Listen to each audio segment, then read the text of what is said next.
All right, so hi, it's been a while.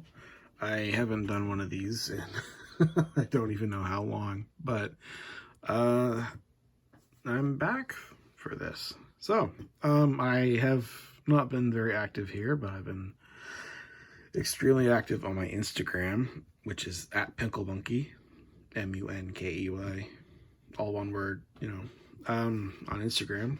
So I've been just cranking out a lot of customs, but I wanted to get a little video in showing one of my favorites, which is this Boba Fett. I've been talking about how I've upgraded him for a little while now, and thought it might be about time to show it. So he's been repainted again entirely. His knee pads were on the wrong legs from factory, so I fixed that. Just popped them off and switched the legs. I gave him a different joint underneath his head. I actually used a 1/6 scale head barbell that goes in like a 1/6 scale neck attachment for different figures. So I use that. I just drilled it out, put it in there and some glue and stuff, and it works pretty good. I also, it doesn't show extraordinarily well, made a little like neck seal for underneath. You can sort of see a little bit there. I use hockey tape for that just to help hide the joint and stuff. So he's been repainted. Aside from that, he's pretty much the same as the last video. It's just his look is improved, I believe. So there's that, which is fun. I also obtained a bald Django head from a friend of mine, and I repainted that, and I made it so that the heads are swappable, so I could just pop out. Hey, there's the ball joint. I could just pop out this and put in the new head, but I don't have the head on me at this moment. So just imagine ball Django underneath. But they're swappable, so it gives you a different look option, which is always fun. One thing I've also done a while ago is I made some cloth Hoth boots. These retain their movement pretty good. I just trimmed down the existing plastic a bit and used some tape. That's kind of my go-to. Hockey tape is a pretty good canvas tape you can use for pretty much anything. Yeah, I used the tape to cover it, and then I used some ribbon, which I got from Walmart, to make the banding and the straps. And it does the job pretty good, I think.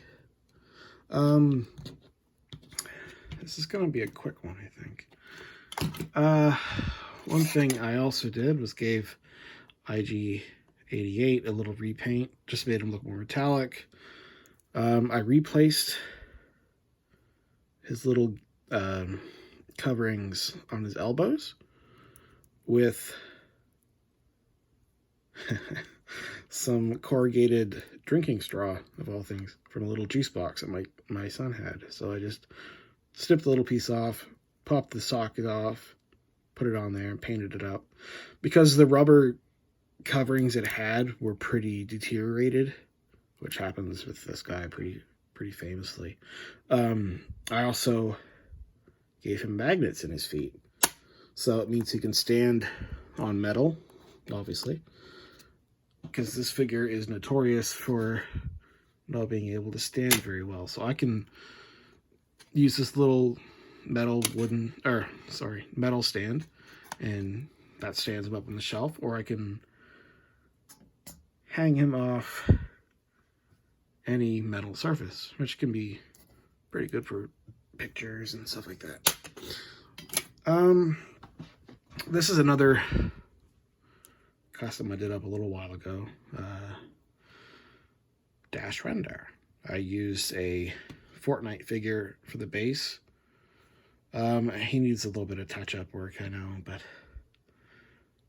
it's not 100%. but it's enough for now. And he's got the jetpack there too, which is from the Marvel Deathlock figure. It's pretty basic. If I wanted to get fancy, I would shave this little tube off there and clean up the armor a bit, but I think it kind of works for what it is. It's good enough for some things.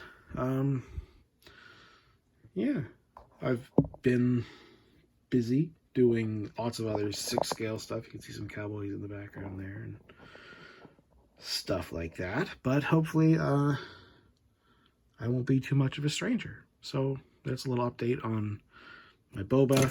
Whoops. Whatever. And some other stuff I've been up to. But if you're not on my Instagram, you've been missing out on a lot because I'm a lot more active over there. All right, so thanks for checking this out.